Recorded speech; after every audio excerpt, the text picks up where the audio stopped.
I Fucked an Incubus. By Lisa Fay. Chapter 1. I'd heard the rumors, whispers in dark alleys and drunken murmurs slipping from trembling lips. An incubus in Silver City, they said. The kind that left people drained, broken, and barely clinging to life. Some weren't so lucky. Bodies had started to pile up, chalk outlines marking where the city's pulse faltered. The morgue was filling faster than the clubs. If he'd made Silver City his feeding ground, then I would find him, and I would kill him. The streets tonight were alive, the air thick with the usual cocktail of lust, desperation, and city crime. Silver City didn't sleep, it only paused long enough to let the shadows crawl out. Neon lights buzzed and flickered, their garish colors staining the slick pavement. Groups of club-goers, dressed in everything from sequins to leather, stumbled from one hot spot to the next, their laughter too loud, their eyes too glassy. They were oblivious to the danger lurking among them, but I wasn't. An alley yawned ahead, its mouth wide and uninviting, and I turned into it, stepping out of the clatter of nightlife and into the quieter hum of something darker. The scent of spilled beer and faint traces of copper hung in the air. A lone street lamp flickered above, its light casting jagged shadows that seemed to twitch with a life of their own. A woman leaned against a graffiti-covered wall, smoking, her eyes hollow despite the crimson lipstick she wore. Her gaze slid over me and away, disinterested. Then I saw him. He emerged from the depths of the alley like a dream, or a nightmare, stepping into the weak, flickering glow of the street lamp. For a moment, it felt as though the world itself held its breath, the noise of the city fading into a distant murmur. He wasn't just attractive, he was devastating, the kind of beauty that shouldn't exist in anything mortal. His skin gleamed with a faint, otherworldly sheen, bronze and perfect, as if it had been sculpted by a master's hand and kissed by something darker. His hair tumbled in glossy black waves over his shoulders, catching the light like liquid night. But it was his eyes that snared me, glowing with a soft, infernal heat, a molten gold flecked with embers, as though fire burned within him. He wore his confidence like a second skin, every movement deliberate, predatory. A smirk played on his full lips, a curve that promised both sin and ruin. His clothing was minimal yet decadent, a dark leather vest clung to his chest, exposing the sculpted expanse of his torso, while low-slung trousers hinted at the power coiled beneath his stillness. Around his neck hung a simple chain, its single dark gem pulsing faintly, like a heartbeat. When he moved, it was with a grace that bordered on inhuman, each step a silent proclamation of his dominance.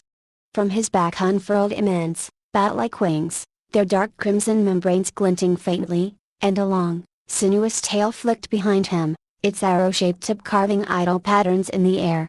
He wasn't trying to hide what he was. No, this was a predator unashamed of his nature, his presence radiating raw, unfiltered power and seduction. A faint, almost imperceptible scent surrounds him, an intoxicating blend of warm spices, dark amber, and something richer, darker, and wholly unidentifiable. It pulls you closer, compelling you to breathe deeper, as though inhaling his very essence is a sinew eager to commit. The air grew heavier as he approached, charged with something electric, primal, and impossible to ignore. My breath hitched, but I tightened my grip on the blade concealed at my side. I'd heard what he could do, how he fed, how he left behind husks of people who'd once had lives, dreams, families. But staring into his eyes now, as his smirk deepened, I felt a ripple of doubt. Could I kill him? Could anyone? I clenched my jaw and forced the thought aside. He might look like temptation itself, but I wasn't here to be seduced. I was here to end him. He is the embodiment of forbidden desire, a creature of raw, unrelenting sensuality. Everything about him radiates temptation, the effortless smirk, the way his molten eyes flicker with the promise of unspeakable pleasures. But beneath that flawless exterior lies the whisper of danger, a reminder that to succumb to his charm is to dance with fire. For a moment, I'm lost, as if caught in a trance. His presence is like a drug, dulling my senses, making the world blur around the edges. My heart races, and it's not fear, it's something deeper, something primal. My pulse drums in my ears, a traitorous rhythm that mirrors the heat pooling low in my stomach. But I know better than this. I've spent years training for creatures like him, years building walls to guard my mind and steel my resolve. I am not prey, not one of those hapless souls who fall into his web, only to wither and die under the weight of his hunger. I force myself to blink, to snap the spell he's woven with just his presence. I'm not going to let myself be drawn to him. My fingers tighten around the hilt of my blade, hidden beneath my coat. Its cold metal grounds me, a sharp reminder of why I'm here. I inhale deeply, the stench of the alley cutting through the lingering sweetness of his presence.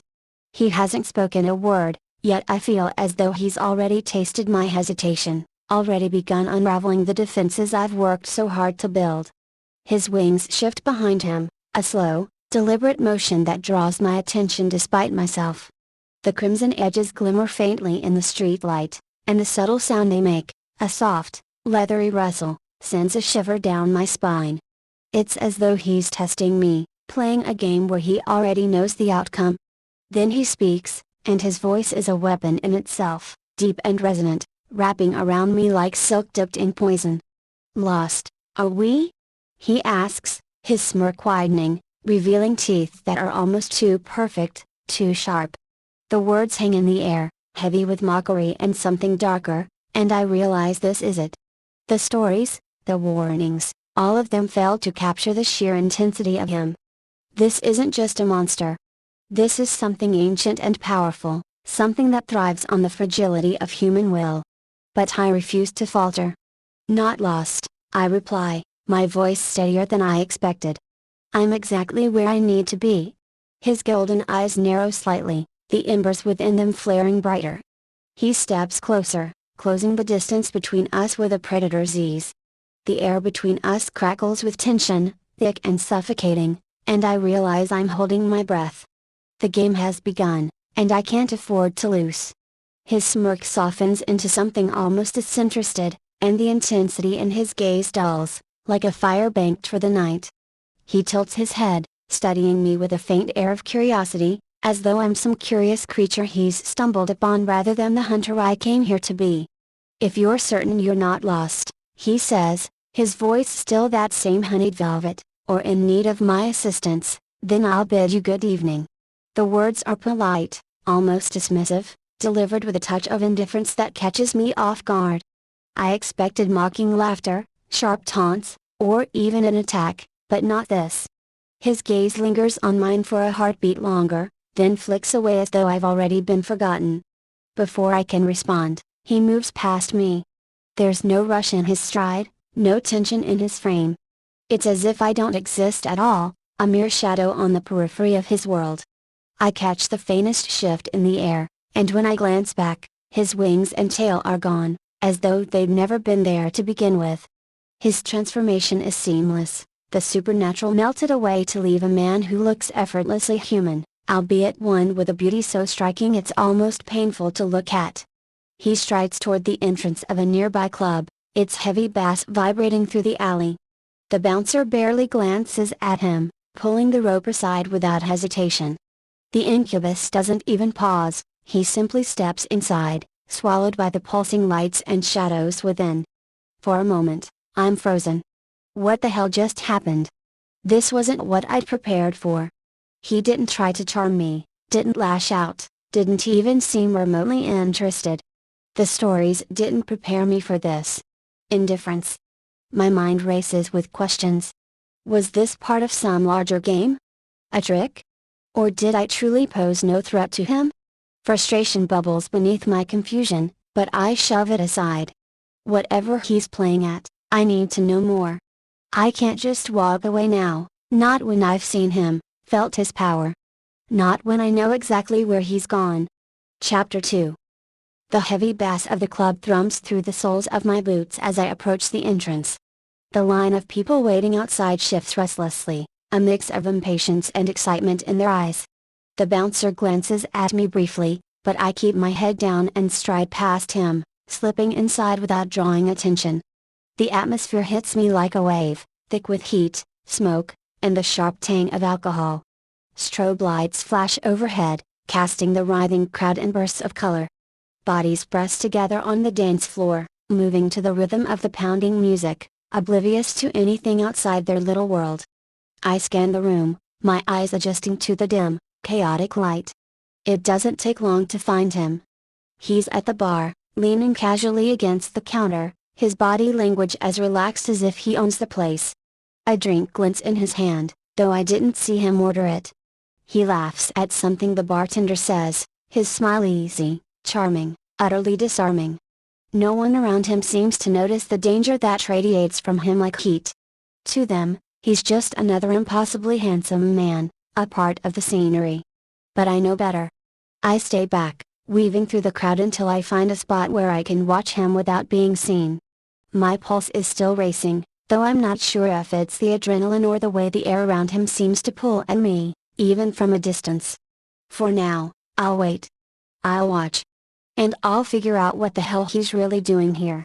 The music pulses through the club, its rhythm like a heartbeat that synchronizes with the sway of bodies on the dance floor. From my shadowed vantage point, I watch him move through the crowd, utterly at ease, a predator cloaked in charm.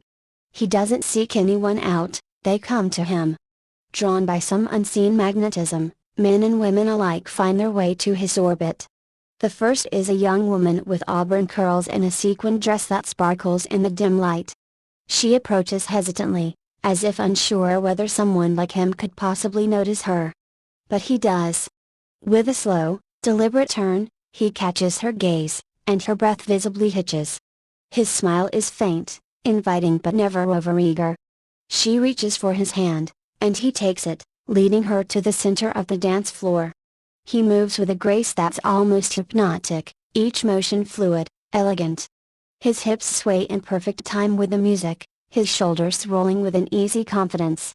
The girl matches him clumsily at first, but he draws her into his rhythm with subtle shifts, guiding her without a word. Their bodies move closer until they're barely an inch apart. She's mesmerized, her head tilting back as he leans in, his lips brushing the shell of her ear as he murmurs something too quiet to hear. Her laughter bubbles out, giddy and unrestrained. Then his mouth brushes hers, softly, fleetingly at first, before deepening into something more. She melts against him, her hands clutching his shoulders as if he's the only thing anchoring her to the ground. But just as quickly as it begins, it's over. He pulls back, offering her a smile that feels both intimate and detached. Then he turns, leaving her standing there dazed, and moves on. The pattern repeats, each encounter as smooth and effortless as the last. A young man with sharp features and a confident swagger step into his path next. Their exchange is brief, just a smirk and a raised brow before the man's hand finds his waist. They move together in a slow, sensual rhythm, the world around them fading into a blur. When he leans in this time, it's the man who closes the gap, their lips meeting in a kiss that's both playful and charged with tension. For a moment, it looks as though neither of them plans to let go.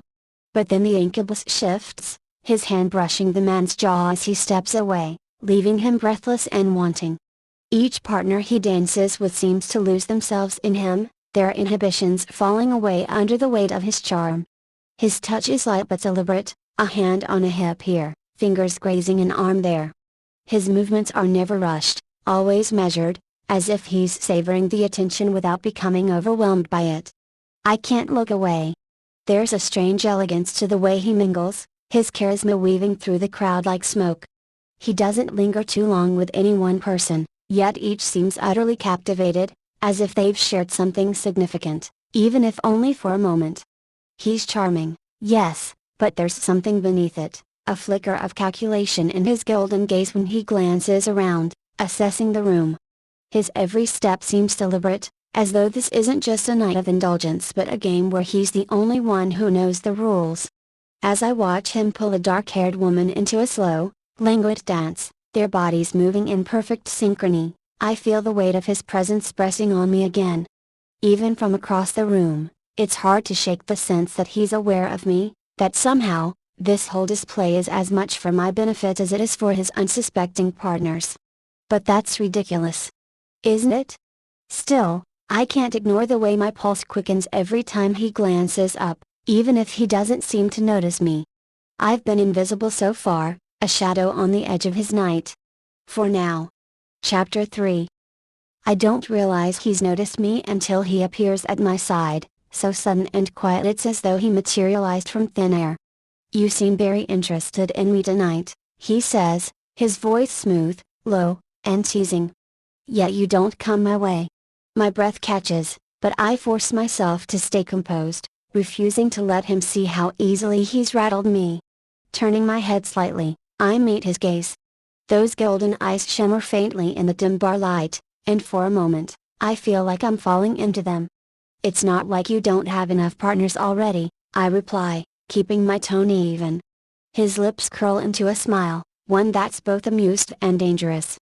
He leans in closer, just enough to invade my space without touching me. "None as intriguing as you," he murmurs, the words a caress against my senses. Before I can respond, before I can even process the sharp jolt of his words, he pulls back, his attention already shifting. He offers me a faint, knowing smirk before slipping back into the crowd, his presence dissipating like smoke. I watch as he approaches another woman, this one with chestnut hair cascading down her back and a crimson dress that clings to her curves. She doesn't hesitate, stepping into his arms as if she's been waiting all night for him. They move together with a chemistry that seems effortless, her laughter ringing out as he spins her lightly. I grit my teeth, trying to push away the strange mixture of frustration and unease bubbling inside me. This is what he does, feeds on their desires, makes them feel like they're the center of his world, if only for a fleeting moment. But then something changes.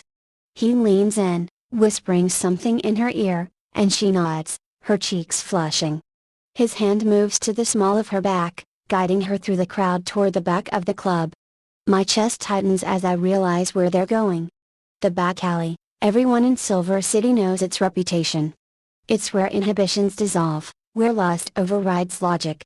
The thought of him leading her there fills me with a strange sense of urgency, though I can't quite pinpoint why. I wait a beat before following, keeping my distance and slipping through the crowd with practiced ease. The heavy bass fades as I near the back exit, replaced by the muffled hum of the city night. The door swings shut behind them, and I press my back to the wall, peering around the corner as they step into the shadows. The alley is dimly lit, the flickering glow of a single street lamp casting long, uneven shadows. The air is thick with the scent of damp concrete and faint traces of smoke from the club. They pause near the wall, the woman giggling as he brushes a strand of hair from her face. I stay far enough away to avoid detection, pressing myself against the side of a dumpster, the acrid smell biting at my nose. My heart pounds as I watch him lean in, his lips brushing hers in a kiss so slow, so sensual, it feels almost performative. He's calculated in every movement, his hand sliding down her back, his body angling to block hers from view. The woman melts into him, her hands clutching his shirt as if desperate to hold on. I don't let myself relax. This isn't just a hookup, it's something else. I can feel it. Whatever he's planning, I'm going to find out. I watch as he pins the woman gently against the wall, their bodies flush, his lips moving against hers with a hunger that seems restrained. It's a kiss deeper and more fervent than any I've ever witnessed, a perfect storm of passion and control. His hands roam her body, tracing her curves with deliberate ease. One hand slides up her side, grazing the fabric of her dress, while the other rests on the small of her back, pressing her closer. She moans softly against him, completely lost in the moment, her knees buckling slightly as if her body can't handle the intensity. I inch closer, careful to stay hidden, but close enough now to see the faint shimmer that begins to surround them. It's almost imperceptible, like a soft glow flowing between them. But as I focus, it becomes clear, he's draining her. The light flows from her into him with every touch, every kiss. It's beautiful in a haunting way, the essence of her energy slipping away as he consumes it. But then, just when it seems she can take no more, he pulls back. Her body sways as if she might collapse, her breath coming in shallow gasps. He steadies her with a firm hand on her shoulder, his golden eyes softening. "That's enough," he murmurs, his voice low but firm. "I'll call you a cab." I stay frozen as he retrieves his phone, speaking briefly into it before slipping a small vial from his pocket. He presses it into her hand, his fingers curling gently over hers. "Drink this. It'll help," he says, his tone almost tender. She nods weakly, her hands trembling as she unscrews the cap and drinks. Whatever's inside works quickly, her breathing steadies, and a hint of color returns to her cheeks. He smiles at her, brushing a strand of hair from her face. "You'll be fine now," he says softly, helping her into the cab as it pulls up. I can't hear the rest of his words, but the way she looks at him, grateful, enamored, makes my stomach churn with confusion. When the cab drives away, he watches it disappear before turning, his eyes landing directly on me. "I see you're still watching me," he says, his voice calm but tinged with curiosity. I step out of the shadows, my pulse hammering. "Why did you stop? Why didn't you finish feeding?" His gaze softens slightly, a flicker of something almost vulnerable crossing his features. "Because I would have killed her," he says simply. "And I don't do that." I narrow my eyes, my voice sharp. "I don't believe you." Bodies, drain bodies, are piling up at the morgue, and the lucky ones are in hospitals. So, forgive me if I don't take your word for it. His expression falters, just for a moment, before he steps closer. His hand lifts as if to touch my cheek, but I jerk away. His fingers hover in the air for a second before he drops them, a shadow of hurt flickering in his eyes. "Come with me," he says softly. "I'll answer your every question if you come with me." There's no charm in his voice now, no seductive undertone. Just sincerity. He extends his hand toward me, his eyes locked on mine. Every instinct screams at me to walk away, to leave him here and never look back. But something about him, the way he stopped, the way he helped her, pulls at me. Against every shred of reason, I place my hand in his. His touch is warm, steady, as he guides me through the dark alley. My heart races as we emerge into a car park, where a sleek black car waits. He opens the passenger door for me, a gentlemanly gesture that feels oddly out of place, and I slide in hesitantly. Chapter 4. The drive is quiet, the hum of the engine the only sound as the city lights blares past. I glance at him from the corner of my eye, trying to decipher the enigma beside me. When we arrive at his apartment, a high-rise with an unobstructed view of the city skyline, I can't help but feel like I'm stepping into the lair of something both beautiful and dangerous. The elevator hums softly as we ascend to his apartment, the air thick with unspoken tension. When the doors slide open, he leads me down a sleek corridor, unlocking a door at the end. I step inside hesitantly. The apartment is sleek, minimalist, and modern, almost sterile in its lack of personal touches. Floor-to-ceiling windows dominate one wall, offering a breathtaking view of the city bathed in the soft glow of moonlight. He moves with the same fluid grace as before, shedding his jacket and draping it neatly over a chair before gesturing for me to sit. "I don't." "I know what you are," I say sharply, the words leaving my mouth before I can second-guess myself. He pauses, turning to face me with an arched brow, his golden eyes gleaming in the dim light. "But you don't know my name," he says, cutting me off smoothly. "Or anything else about me. And yet you're already jumping to conclusions." My jaw tightens, but I hold my ground. "I know enough," I reply, my voice steady despite the thrum of nerves beneath the surface. His lips twitch into a faint smirk, but there's no malice in it. "Do you?" he asks, his tone laced with amusement as he steps closer, though his movements remain unthreatening. "You've been watching me all night, and I'd wager you've already made up your mind about what I do, or rather, what kind of monster you think I am. Tell me, what is your name?" I narrow my eyes at him, my fingers instinctively brushing against the hilt of the blade concealed beneath my coat. "My name is Karina," I say firmly. "I'm a demon hunter." He nods as if this is no surprise to him. "I figured as much," he says, crossing his arms casually. "You're not exactly subtle when you're watching someone's every move." His words stir a flicker of irritation, but I push it aside. "And you?" I ask, my gaze steady. "Do you have a name, or should I just keep calling you the Incubus in my head?" His smile widens, a hint of genuine warmth slipping through his usual charm. "Yasuda," he says simply, inclining his head slightly. And now that we've exchanged introductions, I have a question for you, Garina. I remain silent, waiting. Are you willing to listen to my story? He asks, his voice softening. Before you draw that blade, you're so carefully trying to keep hidden?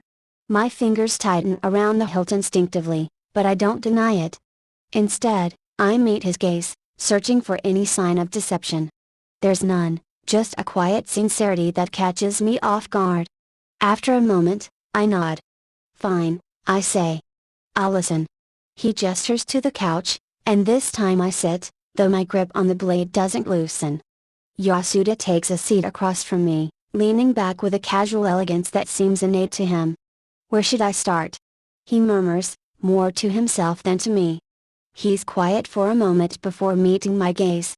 You probably think all incubi are the same, mindless creatures driven by lust, feeding until there's nothing left. Am I right? I don't answer, but my silence seems to be confirmation enough. That's not entirely wrong, he admits. There are those of my kind who give in to that instinct, who drain without restraint. They don't care about the lives they take, only about the energy they consume. And you're different? I challenge, my tone skeptical. Yes, he says simply. Not because I'm better, but because I've seen what happens when you don't stop. The bodies you mentioned? The morgue? They're not mine. I scoff. Convenient. His golden eyes darken slightly, though his expression remains calm. Believe what you want, he says. But I don't feed to kill. I feed to survive. If I take too much, I stop. Like tonight. Why? I ask, leaning forward slightly. Why stop when you could just keep going? Because I don't need to kill to live, he replies, his voice quiet but firm. I've learned to control it. To take just enough without doing permanent harm. The vial I gave her? It helps replenish what I took. I frown, my mind racing as I try to process his words. And the others like you? The ones leaving bodies behind? They're not like me, he says, a trace of bitterness creeping into his voice. They're reckless, driven by greed. They're the ones giving my kind a bad name. He leans forward, his golden eyes locking onto mine with an intensity that makes my breath hitch. I'm not asking you to trust me, Garina, he says. But if you're here to hunt me, you should at least know the truth about what you're fighting. Fine, I said, voice steadier now. If you're not the one leaving those bodies behind, then who is? Why are the others killing so freely in this city? Yasuda sighed, running a hand through his dark hair. Because they can, he said simply. Silver City is unique. It's sprawling, crowded, and filled with people chasing desires, losing themselves in the nightlife. For incubi and succubi, it's like an endless buffet. That doesn't explain why they're killing, I pressed. He gave me a small, almost rueful smile. It's not always intentional. Some of them are too young to know their limits.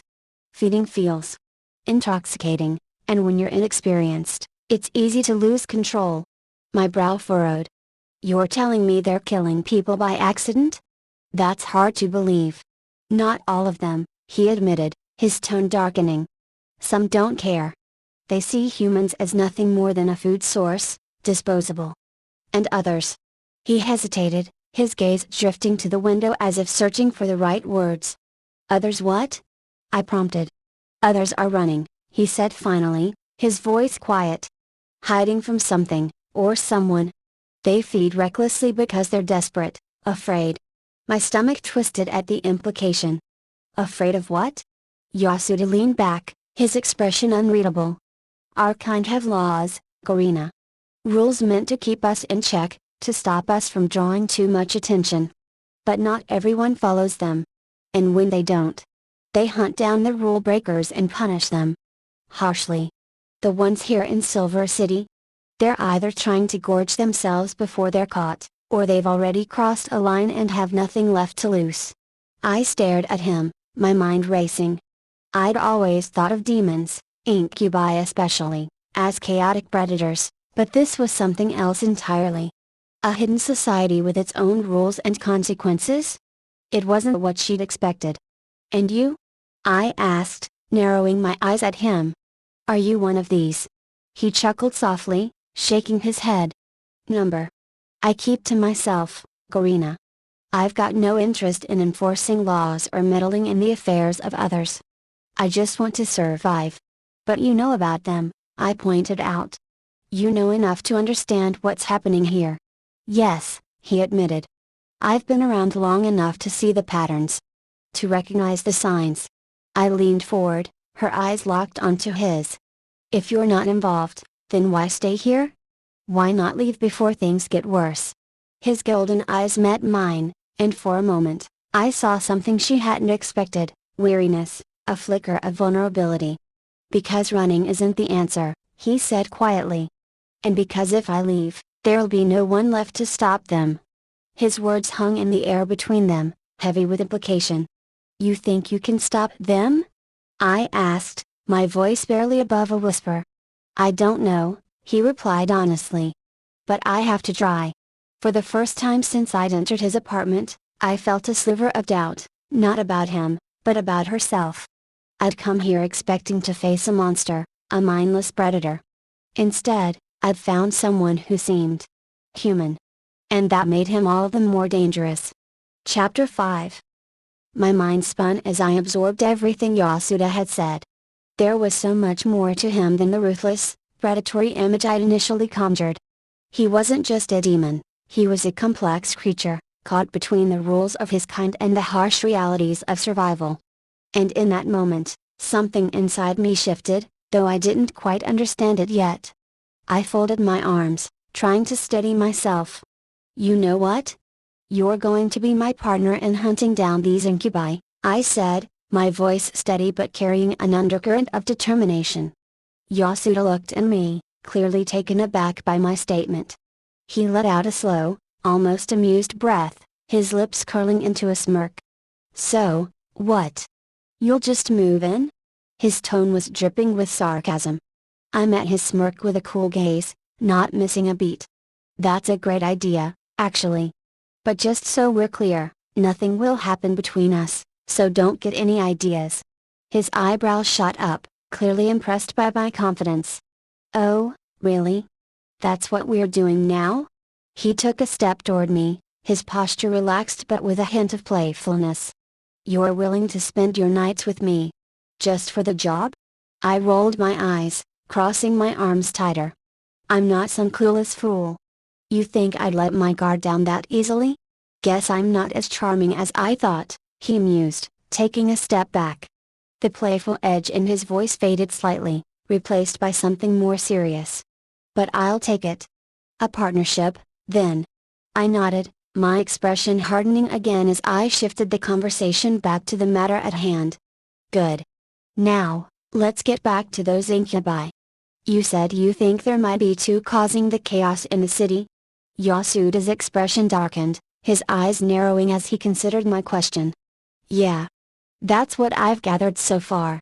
A pair. They're working together, and they're starting to draw attention. Not just from hunters like you, but from others. I tilted my head, curiosity piqued. Others?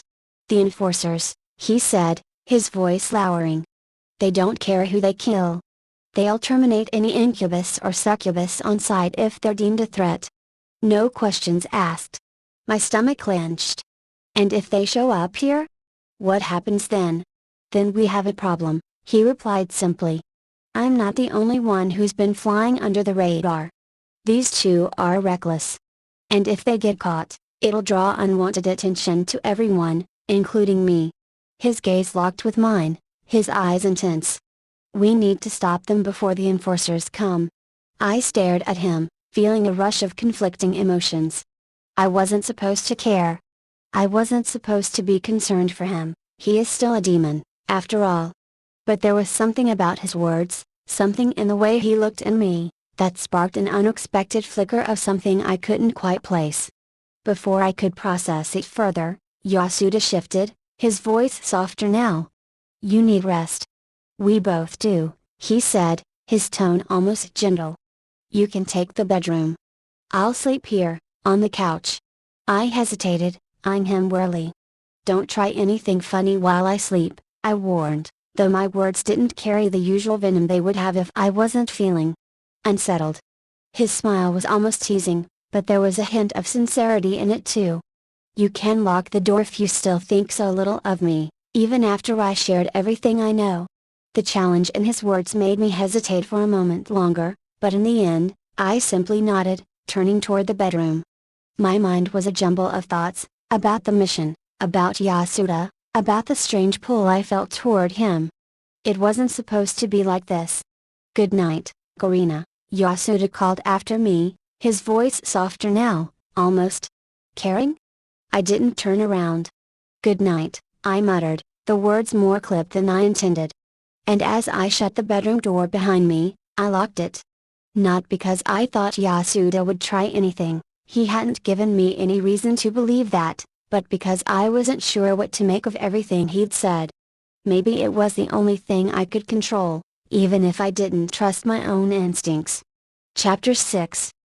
As I lie in the soft, unfamiliar bed, my mind refuses to quiet.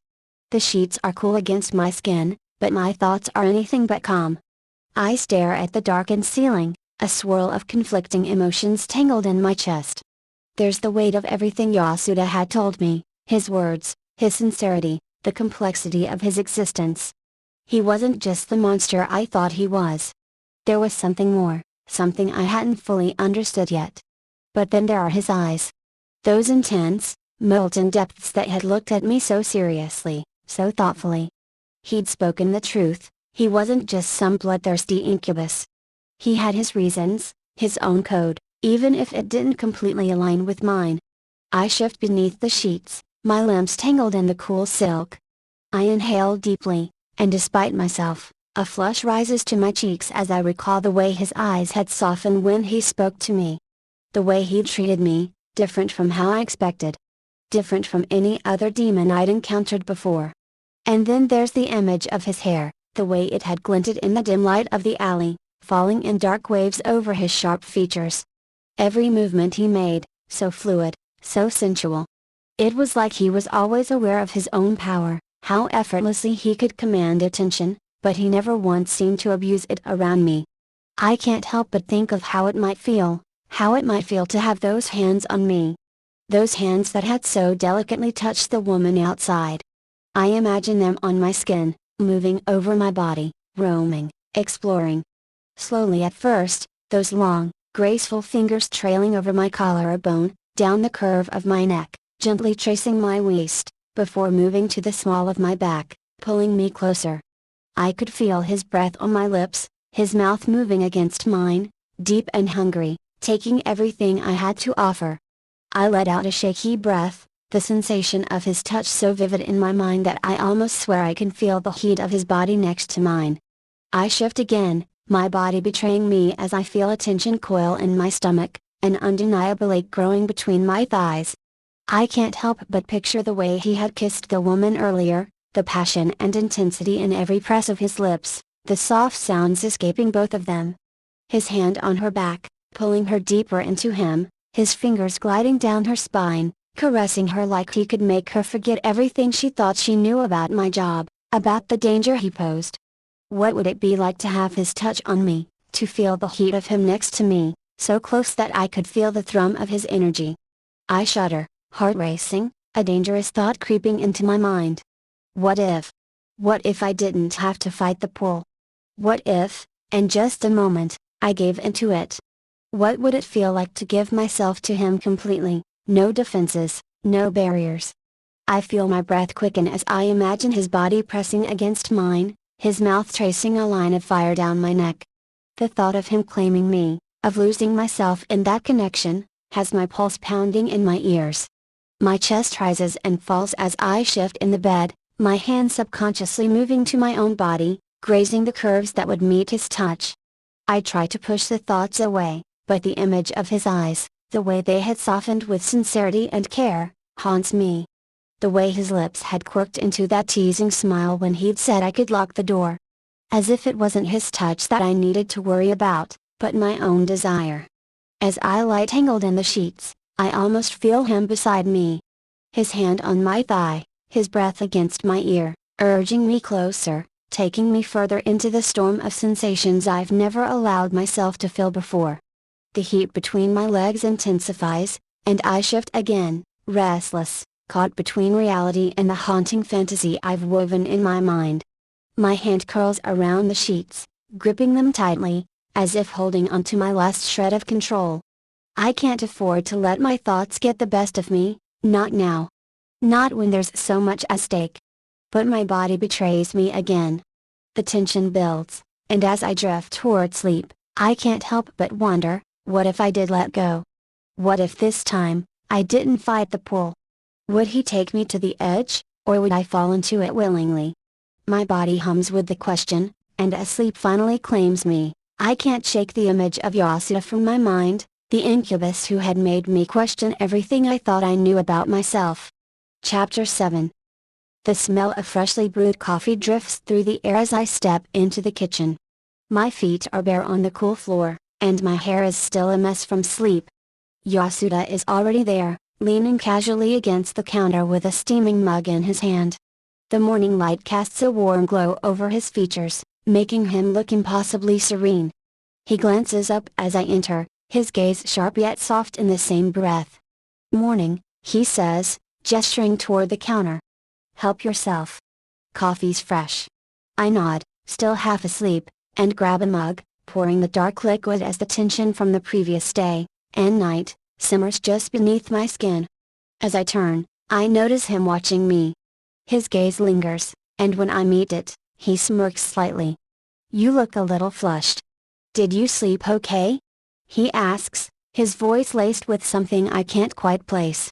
The memory of last night floods back, those vivid, heated dreams, his touch haunting me even now. My cheeks grow warmer, and I can't stop the blush that spreads. I look down at my mug, trying to hide my face, but Yasuda isn't one to miss details. His smirk deepens, and he tilts his head teasingly. "I could have sworn I heard you moan in your sleep. Or did I imagine that?"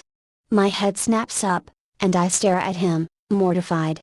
Words fail me completely. My mouth opens, but nothing comes out, and his smirk grows into a full, playful grin. Before I can find a retort, he places his mug on the counter and stands, moving toward me with a slow, deliberate grace that makes my breath hitch. My pulse quickens as he stops in front of me, his tall frame casting a shadow over mine. He reaches for the cup in my hand, gently taking it from me and setting it on the table. I don't move. I don't flinch.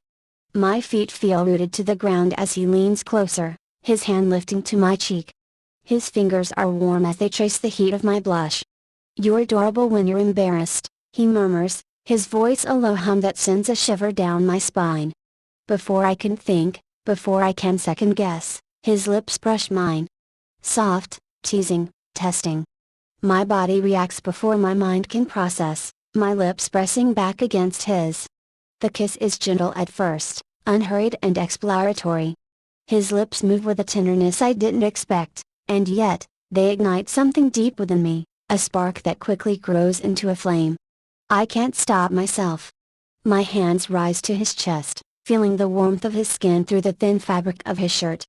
He pulls back just enough to look into my eyes. His gaze is dark, filled with something that makes my stomach flip. "Are you sure you want this?" he asks, his voice quiet but steady, a thread of restraint woven into his tone. I shake my head no, my logic screaming at me to stop. But my lips betray me, finding his again, desperate, needy. He doesn't question me further. Instead, he matches my intensity, his hands cradling my face as he deepens the kiss. We move together, his lips never leaving mine as he guides me backward. The couch meets the backs of my knees, and I sit without breaking the kiss. Yasuda kneels between my legs, his hands finding my thighs, sliding upward with a slow deliberation that has my breath catching in my throat. His mouth trails from my lips to my neck, leaving a path of heated kisses along my skin. His hands move beneath the fabric of my shirt, his fingers ghosting over my stomach, my hips, drawing shivers from me with every touch. His lips return to mine, a soft groan escaping him as I respond with equal fervor. Then his mouth moves lower, tracing a heated line down the curve of my neck, lingering at the hollow of my throat. His lips ghost over my collarbone before descending further, his hands gently guiding my body to relax beneath him. He pauses just above the swell of my chest, his tongue flicking lightly over my skin as his fingers slide beneath the hem of my shirt, lifting it ever so slightly. His lips follow the trail his fingers create, planting soft, teasing kisses along my stomach, just below my navel. I can't suppress the shiver that runs through me as his mouth dips lower, exploring the sensitive skin of my inner thighs.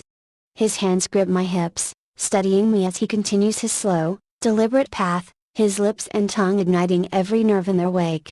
When his mouth finally settles between my thighs, I gasp, my body arching involuntarily at the sensation. His tongue moves with a rhythm that's both gentle and commanding, exploring every sensitive inch with a precision that leaves me breathless. His fingers join in, their touch skilled and tender as they sync with the movement of his tongue, pushing me further into a haze of pleasure. Yasuda is patient, unhurried, as if he has all the time in the world to unravel me.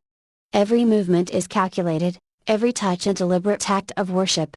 My breaths come in shallow gasps, my hands clutching at the couch as he pulls me deeper into a world where only this moment exists.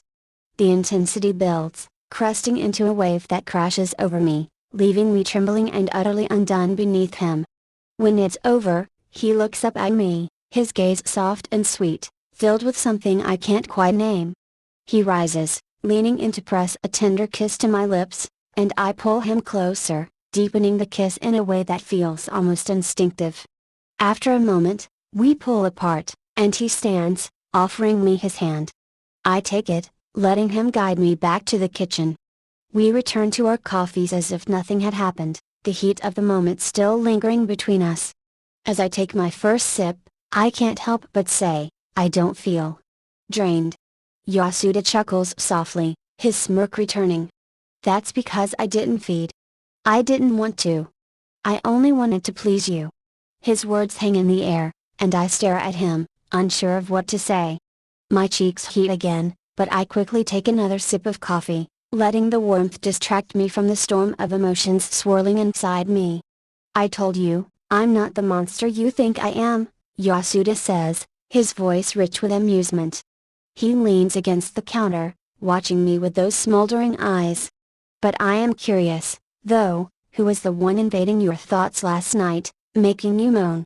Were you thinking of me, imagining how I'd feel inside you? Heat floods my face, and I struggle to keep my composure. I knew it. You manipulated me, my thoughts. You did something. He chuckles, a low, velvety sound that sends shivers down my spine. I have no power over your thoughts, Karina. But that does answer my question, doesn't it? I glare at him, though my embarrassment only deepens. You're insufferable. And you're deflecting. He steps closer, his tone playful yet edged with something deeper. And you'd like to. He stops himself, letting the suggestion hang in the air. Would I like what? I ask, feigning ignorance, though the tension between us is nearly palpable. Want to know how it feels, he murmurs, his voice dropping as he leans just slightly into my space. Not just thoughts of me, but me. My throat tightens, but I nod, my lips parting slightly as I struggle to form words. But didn't you say, he teases, tilting his head, that nothing would happen between us? I smirk faintly, refusing to let him have the upper hand for too long. I never said I wouldn't keep my blade close. Even in bed. His laugh is rich and genuine, and for a moment, the teasing gives way to something softer. Spicy. I like that. His eyes meet mine, their intensity softening just a fraction. But before we do anything, I'll need to get some more ingredients to make vials. I arch an eyebrow, curious. Unfortunately, he says, gesturing to the couch where it won't be like that. No matter how much I try to hold back, through sex, I will draw from you. It's in my nature. The vials will help prevent. Well, you know. I watch him closely, trying to decipher the truth in his words. Do you still want me? He asks, his voice quiet but steady, the usual teasing gone. I do, I admit, the words surprising even me as they leave my lips. I know it's reckless, dangerous even, but the pull I feel toward him is undeniable, and not because of what he is. He exhales softly, as if my answer relieved some hidden tension. Good. Because I want you to. I hesitate for a moment before saying, "You're not what I expected." He smirks, his lips curving into that irresistible grin. "I'll take that as a compliment." "Take it however you like," I reply, unable to stop the small smile tugging at my lips. He reaches out, his fingers brushing against mine, a fleeting but electric touch. "Then we have a deal. You keep your blade, I make the vials, and we see where this takes us. Just remember," I say, narrowing my eyes playfully, "I'm watching you. Always." "I wouldn't have it any other way," he replies, his smirk widening. But behind the playful banter, there's a sincerity in his gaze that makes my heart skip a beat. Chapter 8. As we step out into the cool morning air, the streets buzz with a subdued energy. People move about their day, oblivious to the darkness lurking in Silver City. Yasuda walks beside me, his presence calm yet magnetic. He carries a small leather bag slung over his shoulder, ready to collect whatever ingredients he needs. I glance at him out of the corner of my eye, trying not to dwell on the intimacy of our earlier moments, but his words, his touch, linger in my mind. "So, what exactly are we looking for?" I ask, breaking the silence. "Mostly rare herbs and a few alchemical compounds. Nothing too exotic, but it might take a few stops." He looks at me with a faint smirk. "And here I thought demon hunters knew everything about potion making. I know enough to make what I need. But I don't usually make a habit of aiding incubi." "Then I suppose this is a first for both of us," he says smoothly. His teasing tone makes my lips twitch upward, but I hide it. The first stop is a dimly lit apothecary tucked into a narrow alley. The air inside smells of dried flowers, earthy roots, and something vaguely metallic. Yasuda speaks to the shopkeeper in low tones, procuring a few items with the ease of someone who's done this before. I trail behind him, watching as he moves with an effortless confidence. At the next shop, he pauses to explain. "These vials I'm making, they won't stop the hunger entirely, but they'll dull it. Keep me from taking too much." "Interesting," I reply. "So, what happens if you don't have them?" His gaze sharpens for a moment, shadows flickering in his eyes. "Then things get dangerous." The weight of his words lingers between us as we leave the shop. I can't help but wonder how much control he truly has over his nature, or if he's just playing a role. As we walk back toward his apartment, something catches my eye, a brightly colored newspaper stand on the corner. Headlines scream at us from behind the glass. "Wait." I stop, pulling out some change and grabbing a copy of the Silver Chronicle. Flipping it open, my stomach twists at the bold black letters, "Two found dead in mysterious circumstances." Yasuda steps closer, reading over my shoulder. "Last night," I murmur, scanning the details. "The bodies were discovered early this morning near the North District. No signs of struggle, but both victims were completely drained." Yasuda finishes softly, his voice dark. "And you thought it was me?" I glance up at him, my cheeks heating. "You don't need to say it," he says, his expression unreadable. "But now you know." I fold the paper under my arm, my thoughts racing. If he was with me the whole night, then he couldn't have done this. The pieces don't fit, and the idea that there are others out there, others who aren't as restrained, unnerves me. Back at the apartment, Yasuda shuts the door behind us and gestures for me to sit. I take the couch, and he sits beside me, closer than before. The silence between us feels heavier now, the weight of the news hanging in the air. "Two more bodies," I say, breaking the quiet. "If it's not you, then it's them," Yasuda says, his tone grim. "The pair I told you about. They're reckless, careless. They don't just feed, they gorge themselves. And now they're drawing too much attention." My fingers tighten around the newspaper. "The more attention they draw, the sooner those reinforcers you mentioned will arrive. They might kill you." My voice falters, fear bleeding into it despite my attempts to stay composed. The thought hits me harder than I expected, like a cold dagger sliding into my chest. Yasuda notices the shift immediately. His dark eyes soften as he tilts his head, studying me. "Are you concerned for me?" he asks, his voice quiet, almost tender. I glance at him, my heart racing. How can I not be? The words spill out before I can stop them. I fumble, trying to make sense of my feelings. You. But the sentence dies on my lips. I can't finish. Can't admit to myself, let alone him, what's stirring in me. He moves closer, the weight of his presence grounding me even as it makes my pulse flutter. His arm slides around my shoulders, gentle but firm, and I don't resist as he draws me to him. My head rests against his chest, the steady rhythm of his heartbeat calming the storm inside me. "I'll be okay," he murmurs, his voice warm and reassuring. I have the mighty demon hunter by my side, do I not?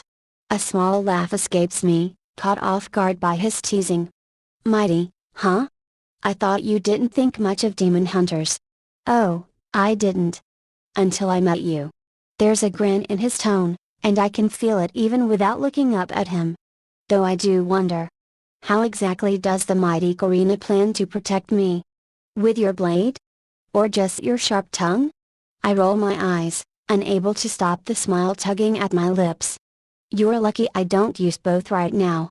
He chuckles softly, the sound reverberating through his chest. "Lucky, indeed. I'm starting to think you might be my good luck charm." "Don't push it," I warn, though my tone lacks any real bite. We stay like that for a moment, the tension in the room dissolving into something lighter, something warmer. His hand rests comfortably on my shoulder, his thumb brushing absent circles against my sleeve. I can feel the heat of his body, the steadiness of his breath. "You know," he says after a while, "for someone who claimed they'd never trust an incubus, you're awfully comfortable right now." I tilt my head back to meet his gaze, arching a brow. "Don't read too much into it." "Oh, I'm not," he says, a mischievous glint in his eye. "But if you ever want to confess that I'm growing on you, I'll try not to look too smug about it." I shake my head, laughing softly despite myself. "You're impossible. And yet, here you are," he says, his voice dropping just slightly, his teasing laced with something deeper. I swallow, my pulse quickening, but I don't pull away. Instead, I let myself sink into the warmth of the moment, the quiet reassurance of his presence. Whatever lies ahead, the incubi, the reinforcers, the danger, I can't deny that right now, I feel safer than I have in years. He plants a gentle kiss on the top of my head, his lips soft and lingering. I shift slightly, looking up at him, and he takes the opportunity to capture my lips with his. The kiss is tender, unhurried, and it pulls a smile from me as I lean back. "Fine," I say, a soft laugh escaping me. "You're growing on me." His lips curl into a smirk, his eyes gleaming with mischief. "How about I make those vials now? See how much more I can grow on you." I arch an eyebrow, playing along. "Can I watch you?" "As long as you don't distract me," he teases, tilting his head toward the small study. "I promise I'll behave." Chapter 9. I follow him into the room, the air tinged with the faint, earthy scent of dried herbs and mold wood. The space is quaint, shelves lined with jars of powders and dried plants, glass vials catching the faint light. He moves with purpose, pulling ingredients from their places, his hands deft as he starts his work. I settle into a corner, watching him crush herbs into a fine powder with a mortar and pestle. The rhythmic motion is almost hypnotic, his focus unwavering. He adds the powder to a small cauldron already bubbling gently, the liquid inside shifting colors as he stirs. A pinch of this, a drop of that, each movement deliberate. Steam rises, carrying an aroma that's both sweet and spicy, curling around the room like a living thing. "Is it always this intricate?" I ask, leaning forward slightly. He glances at me, a hint of a smile playing on his lips. "Alchemy isn't for the impatient. Everything has its timing, its purpose." He pours the vibrant liquid into 4 small vials, sealing them carefully. Turning to me, he hands me 2 of the vials, his fingers brushing mine. "These 2 are for you," he says, his tone warm but firm. They'll replenish your energy reserves, so you're never at risk of giving more than you can spare. I nod, my gaze shifting between the vials and his face as he continues. And these are for me. They'll curb my nature, limiting how much I could draw from you, even unintentionally. I don't want to risk hurting you. I hold the vials carefully, his thoughtfulness sinking in as I study him. You've really thought of everything, haven't you? He shrugs, the faintest flush creeping into his cheeks. I'm trying. I grin. Bottoms up, I say, raising one of my vials. We drink together, the liquid surprisingly cool and refreshing as it slides down my throat. The faint warmth it leaves behind is strangely comforting. It'll take about half an hour for the effects to kick in, he says, setting his empty vial aside. Then his smirk returns, slow and teasing. But that doesn't mean we can't enjoy some slow-paced foreplay in the meantime. I don't bother hiding the smile that tugs at my lips. Foreplay, huh?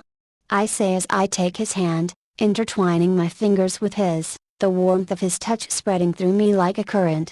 What are you waiting for then? I tease, my voice soft and rich with promise. I lead him toward the bedroom, the soft glow of anticipation filling the space between us, every step weighted with tension.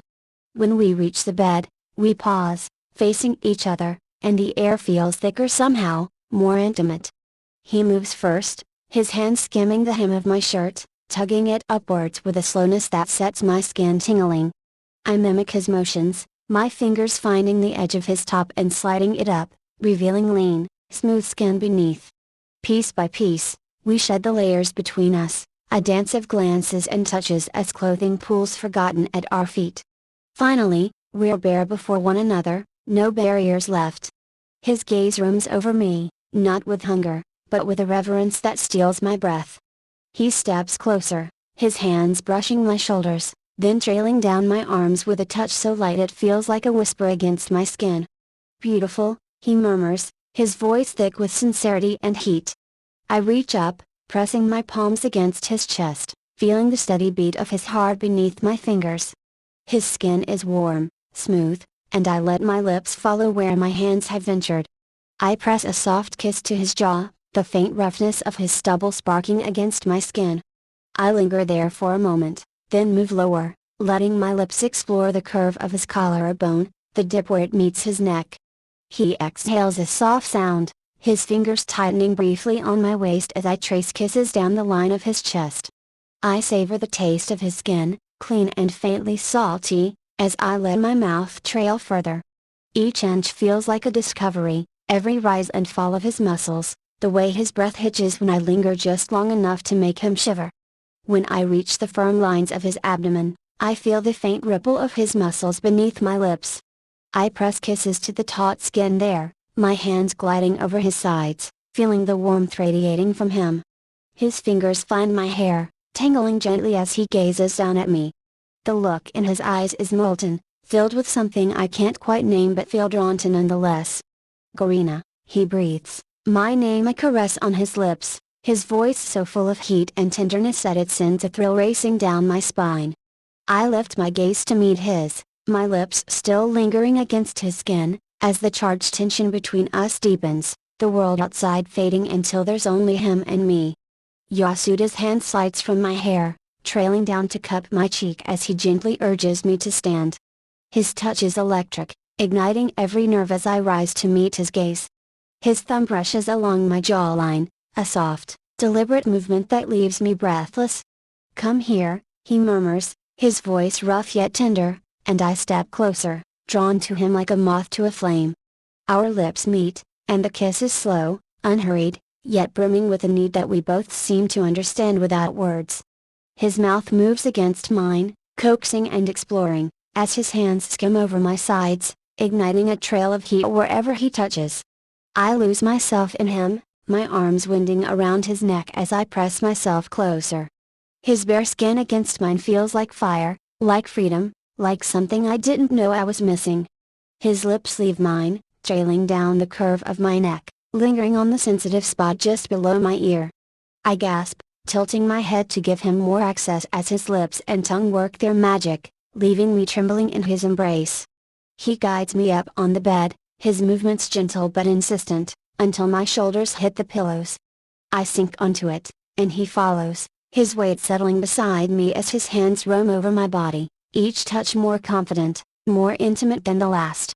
His lips find mine again as he shifts, positioning himself so he hovers over me. His dark hair falls forward, brushing against my skin, and I reach up, threading my fingers through the soft strands. The kiss deepens, his tongue teasing against mine, a dance that leaves me breathless and aching for more. "Are you sure?" he whispers against my lips, his breath warm and tantalizing. "Yes," I reply without hesitation, my voice a soft plea. "I want this." His gaze locks with mine, searching, before he smiles, a soft, almost shy curve of his lips that makes my heart stutter. He kisses me again, slower this time, as if savoring every second, every movement. His hand slides along my thigh, the touch sending shivers racing through me as he settles between my legs, his body perfectly aligned with mine. I feel like I'm falling, but I'm not afraid. There's only him, his warmth, his presence, grounding me and setting me alight all at once. His touch is magnetic, pulling me closer with every gentle stroke of his fingers along my skin. The air between us grows heavier, charged with a sensual intensity that leaves me breathless. His lips find mine again, the kiss deeper this time, carrying an unspoken promise. His hands slide down my back, tracing the curve of my waist before resting on my hips. He pulls me closer, his body flush against mine, and I gasp as his warmth seeps into me, igniting a fire that burns hotter with every passing second. His name escapes my lips in a soft gasp, and he stills for a moment, his gaze meeting mine. The desire in his eyes is tempered with something deeper, concern, perhaps, or care, and it steals the breath from my lungs. He smiles, a slow, devastatingly tender smile, and resumes his exploration. His hands and mouth work in harmony, coaxing sighs and gasps from me as he builds the intensity higher and higher, like the crest of a wave threatening to break. As he moves within me, each slow thrust feels like fire and silk, a perfect blend of heat and gentleness that leaves me gasping. Yasuda's body moves against mine with a rhythm that feels instinctual, primal, yet tender, like he's pouring every unspoken word, every secret longing, into each deliberate motion. His heat envelops me, spreading through my veins and pooling low in my belly, a fire that builds and builds with every roll of his hips. My hands clutch at his shoulders, my fingers curling into the taut muscle as I cling to him, overwhelmed by the intensity of the connection between us. A soft moan escapes my lips, unbidden, and his eyes flicker with something deeper, darker, desire mixed with awe. "That's it," he murmurs, his voice thick, roughened by restraint. "Let me hear you. I can't hold back even if I wanted to." Each glide of his body against mine pulls another sound from my throat, breathless and raw. My body arches to meet him, our movements synchronized as if we've done this 1,000 times before. "Yasuda," I breathe his name, and it spills from my lips like a prayer, trembling with need. His answering groan is low and guttural, reverberating through his chest, and I feel it against my skin like a physical touch. He leans closer, his forehead resting against mine, his breath mingling with mine in the small space between us. "You're incredible," he whispers, his voice barely more than a ragged sigh. "Every part of you." The tension between us spirals higher, coiling tighter, each thrust bringing me closer to the edge. I can feel him trembling, the strain of holding himself back evident in the way his hands grip my hips, grounding us both as we teeter on the precipice. My moans blend with his quiet groans, the sounds of our passion filling the space, cocooning us in a world that feels like it's only ours. The heat, the friction, the sheer overwhelming sensation of him inside me, moving with a precision that feels maddeningly perfect, it's almost too much, but not nearly enough. "Yasuda." His name escapes me again, this time a plea, as I feel myself begin to unravel, the crest of pleasure building to an unbearable peak. He looks at me then, his gaze locking onto mine, and the intensity in his eyes, like molten gold burning with something unnameable, sends me tumbling over the edge. It's so overwhelming, a tidal wave of sensation that crashes over me and leaves me trembling, utterly undone. He holds me through it, his arms wrapping around me as his lips press tender kisses to my temple, my cheek, the corner of my mouth. His warmth anchors me as I slowly come back to myself, and I realize I'm cradled against his chest, his heartbeat steady beneath my ear. "You're incredible," he whispers, his voice husky and laced with awe. I smile, my fingers tracing lazy patterns along his shoulder. "You're not so bad yourself." He laughs softly, the sound low and warm as it rumbles through his chest. "Is that so?" I nod, resting my forehead against his. "Although I expected more. I mean, considering your nature and sexual appetite." He laughs again, a rich sound that sends a pleasant shiver through me. "I thought I should ease you into it. I wouldn't want to strain you." "How considerate of you," I tease, smirking. His laughter fades, and his expression softens as he leans closer. There's no more teasing in his voice when he speaks. "I don't want to hurt you. I'm afraid that if I give in completely, I'll lose control. And I don't want to do anything that would hurt you. I've started to care for you, even though I know I shouldn't." His confession is a balm to my soul. I lean in, gently caressing his worried face, my thumb brushing along the sharp angle of his cheekbone. "I care about you too, Yasuda. More than I ever thought I could." "Who knew?" he says with a soft laugh, his eyes gleaming with something close to wonder. "The demon and the demon hunter, quite the pair." "Quite the pair indeed," I agree, my voice light, though my heart feels full. We sit in comfortable silence for a moment, the weight of the world outside forgotten. Then, he turns to me, his gaze darkening slightly with renewed desire. "Do you want to take it further? Do you want more of me?" I nod, leaning forward to kiss him deeply, letting my lips and my body assure him that I'm ready. "I'm not as frail as you think," I murmur against his mouth, a teasing challenge in my tone. He chuckles, the sound rich and warm as it wraps around me like a caress. "We'll see about that." With a playful grin, he shifts, pulling me over so I'm straddling him. His hands settle on my hips, his touch firm yet reverent as he gazes up at me. The hunger in his eyes is tempered by a softness that takes my breath away, and I realize that, in this moment, we are perfectly matched, a balance of power and vulnerability, strength and surrender. As I straddle him, I guide him into me slowly, savoring every inch as he fills me completely. The stretch, the heat, the way he feels inside me, it's overwhelming in the best way, making my breath hitch and my body tremble. I begin to move, tentative at first, rocking my hips in slow, languid motions that draw soft moans from both of us. Yasuda's hands find my hips, his fingers pressing firmly into my skin as he helps guide my rhythm. Just like that, he breathes, his voice a low rumble that sends shivers down my spine. As the intensity builds, my movements quicken, becoming more desperate, more insistent. He meets each roll of my hips with upward thrusts that make my entire body quake.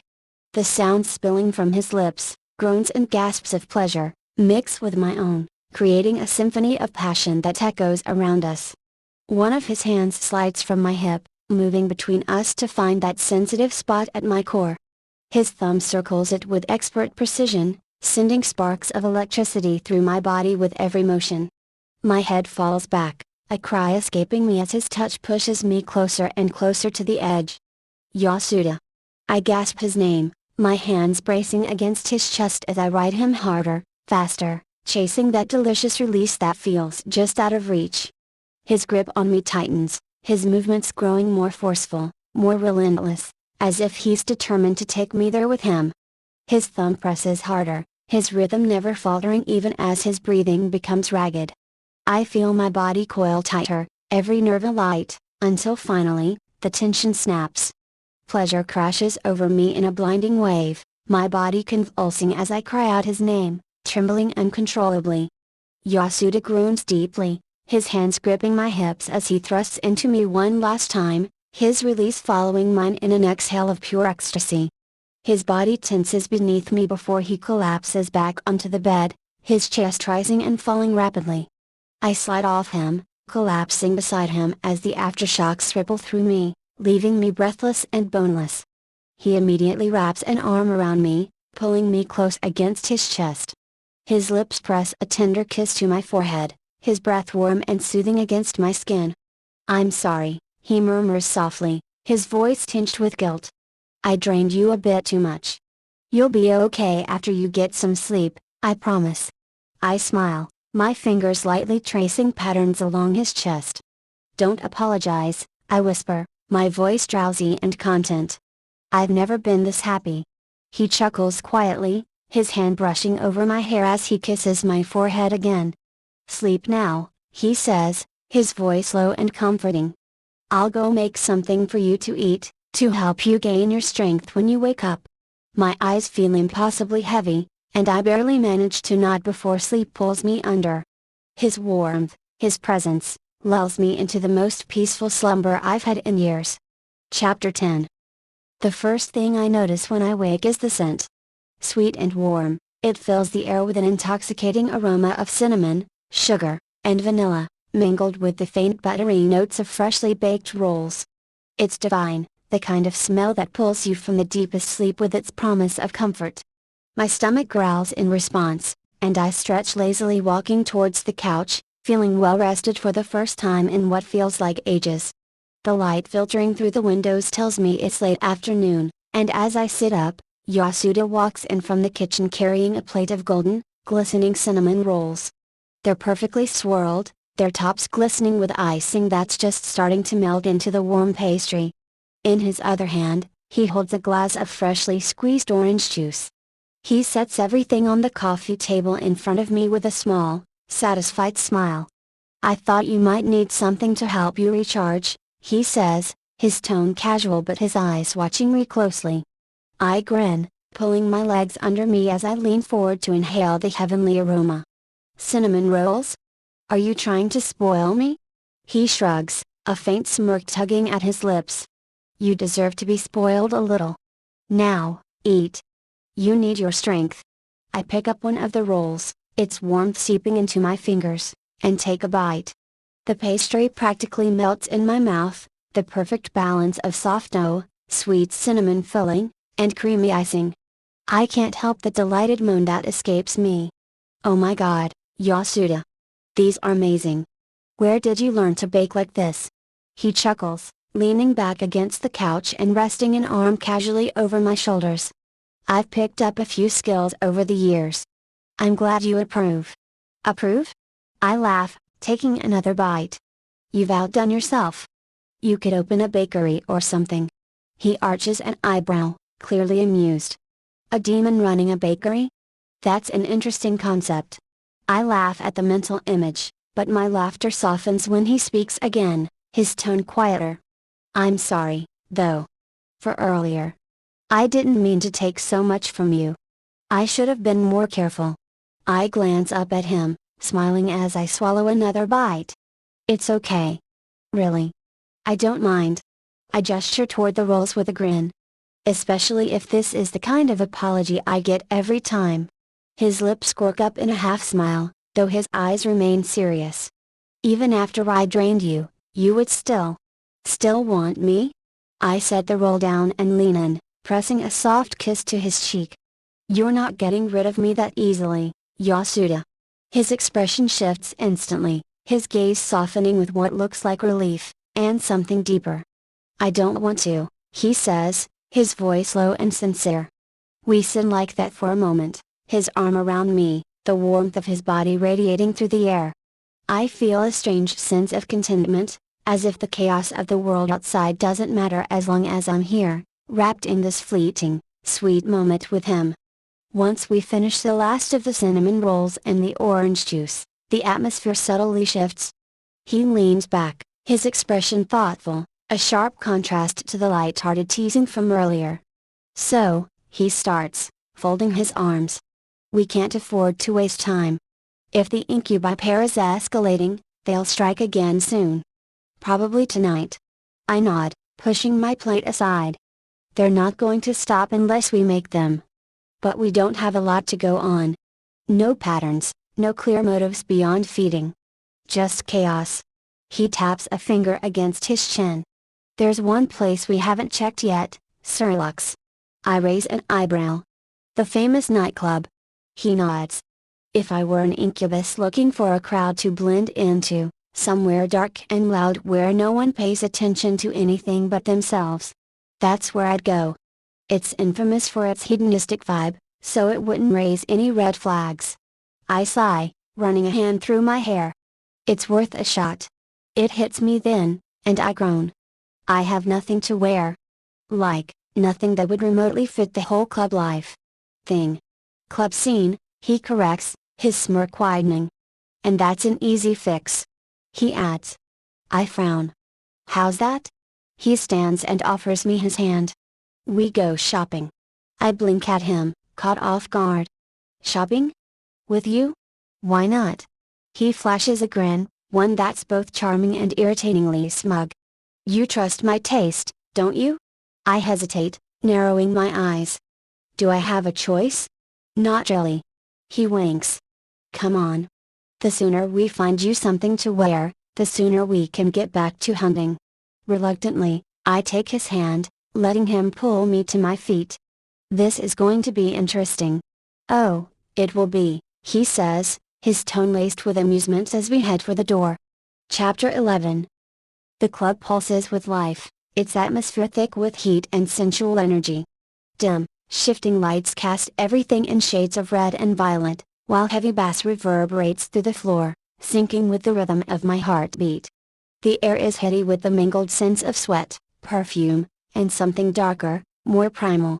We step inside, blending effortlessly into the scene. My outfit, a tight, dark leather dress with high slits, clings to my curves, accentuating every line of my body. Yasuda, in a matching leather jacket and slim-fit trousers, exudes dangerous allure. His dark eyes sweep over me appreciatively. You look stunning, he says, his voice low and intimate as he leans close enough for only me to hear. I smirk and let my eyes trail over him in return. You don't look so bad yourself. Fits your whole brooding predator vibe. He chuckles softly, his hand ghosting against the small of my back as we move further into the crowd. People are everywhere, dancing, mingling, and losing themselves to the music. Some grind against one another with abandon, while others occupy the plush couches in the darker corners of the club. There, things get more risque, couples, or trios, engaged in lap dances, wandering hands, and even a pair experimenting with cuffs. The air practically hums with debauchery, but to us, it's just noise to sift through. We step onto the dance floor, bodies pressing in close. I tilt my head to look up at him. Blending in, huh? He grins wickedly and pulls me closer. That's the idea. His hands find my hips as we move together, swaying to the rhythm of the music. His touch is electric, his fingers tracing circles over the leather. His lips brush against my ear, and his voice sends shivers down my spine. We need to scan the crowd, but try not to look too obvious. I nod, focusing on the sea of faces as we move, our bodies in sync.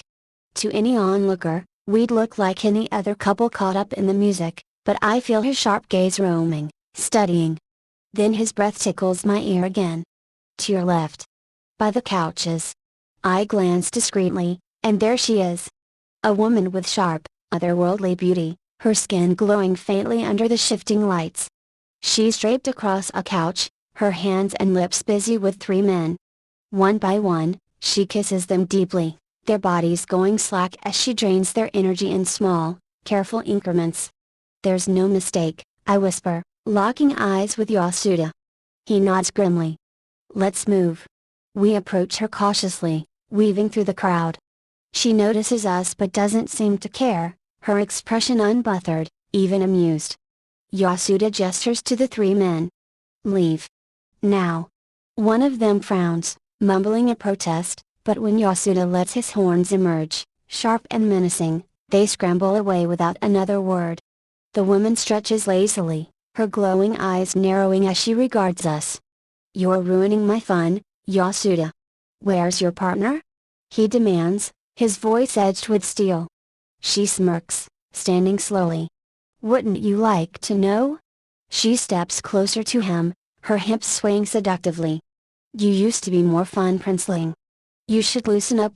He sidesteps her attempt to touch him. You're endangering all of us. Every incubus and succubus who just wants to live quietly. She laughs lightly, completely unbothered. So righteous. Look at you now.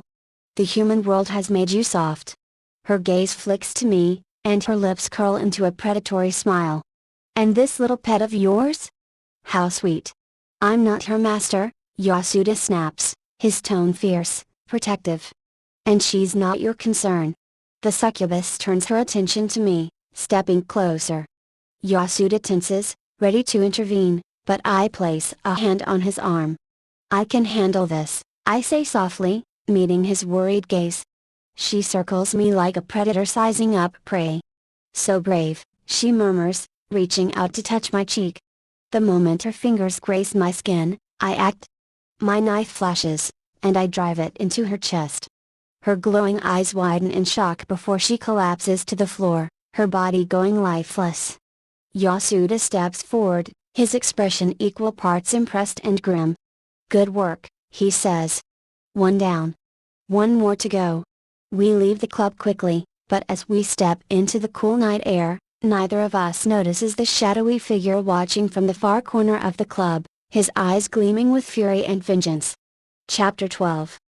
The moment we step into the apartment, the weight of the night begins to lift. Yasuda stretches, his eyes softer now, and he smiles at me. Let's rest. Tomorrow, we'll pick up the search. But rest is the last thing on my mind. I step closer, tugging on his jacket.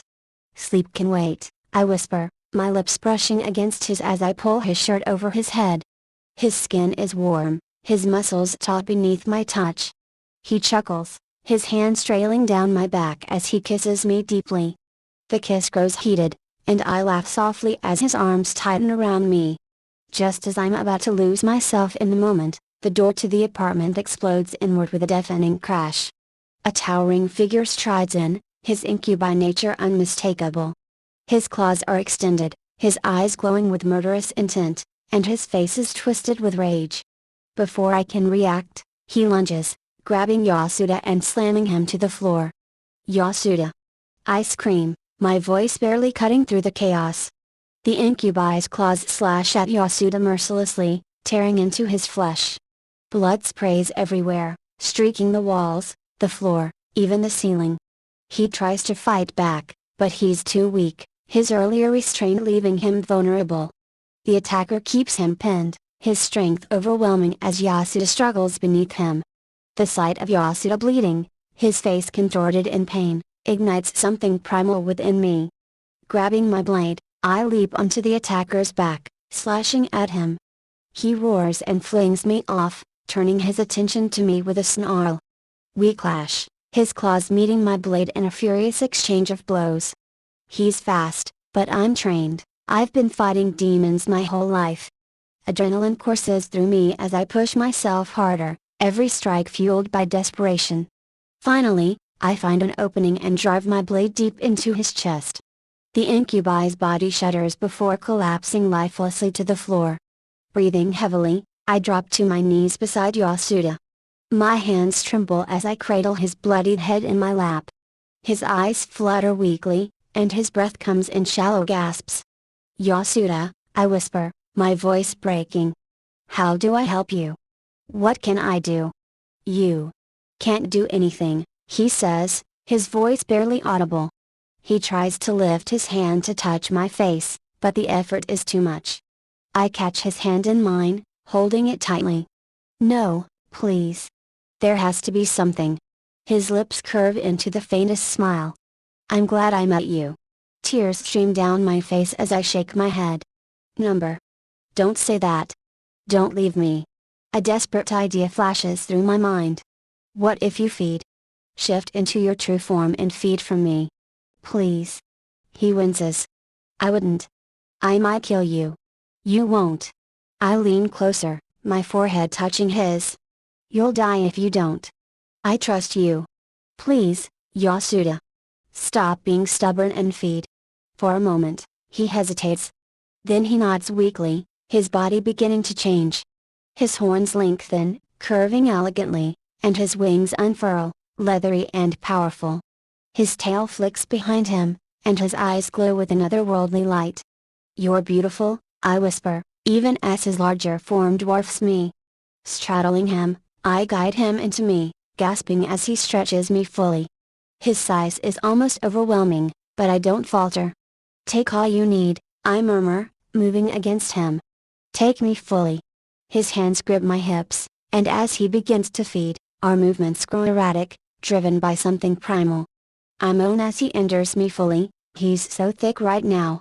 I move up and down without tearing my gaze from his. His thrusts are powerful, each one sending waves of sensation through me. His movements grow more in speed and strength, and I can feel how much he's stretching me. He feels so good.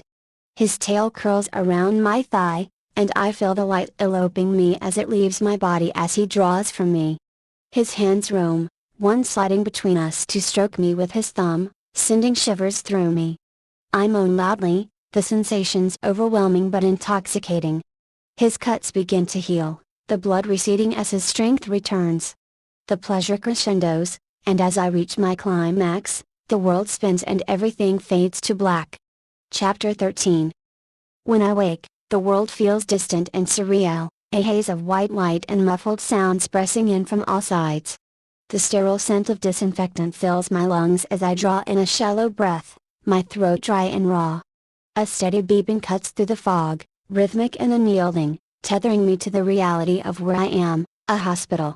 My eyelids flutter open, the brightness stinging for a moment before I adjust. The room is bare except for the quiet hum of machines and the shadow slumped in a chair beside me. Yasuda. His head is buried in his hands, his usually composed form now hunched and defeated. "Wakey, wakey," I rasp, my voice barely audible, but laced with as much teasing warmth as I can muster. His head snaps up, and for a moment, his eyes meet mine, wide with disbelief and shimmering with unshed tears. He's on his feet in an instant, closing the gap between us. His arms encircle me as he pulls me into a fierce embrace, his body trembling against mine. His lips crash into mine, desperate and raw, as if he's trying to anchor himself to the reality that I'm alive. His grip tightens, almost painfully, but I don't care. I cling to him just as fiercely, my fingers tangling in his hair. "You scared me," I whisper against his lips, my voice breaking with emotion. "I'm so glad you didn't die," I add. He pulls back, just far enough to look into my eyes, his own glistening with a vulnerability I've never seen before. "I scared you?" he repeats, his voice trembling. "You were in a coma for nearly 7 days. 7 days. I thought I'd lost you." The weight of his words settles over me, and my chest tightens. 7 days. I reach out, cupping his face in my hands. His skin feels warm, alive, and the relief that floods me is almost overwhelming. "But you didn't," I say softly, my smile tinged with both reassurance and weariness. I lean my forehead against his, breathing him in, grounding myself in the fact that he's here, that we're both still here. "Never scare me like that again," he says, his voice low but firm, the intensity in his tone leaving no room for argument. A small smile tugs at my lips, and I stick my tongue out at him in a feeble attempt to lighten the moment. "Same goes for you, mister." The tension breaks slightly, and he lets out a soft chuckle, his lips brushing against mine in a tender kiss.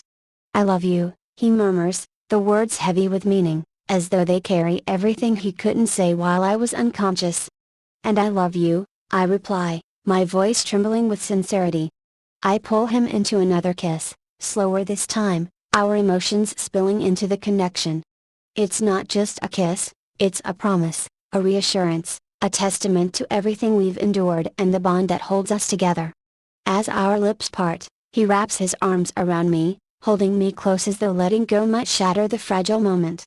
I close my eyes, resting my head against his chest, listening to the steady rhythm of his heartbeat, a sound I never want to go without again. The end.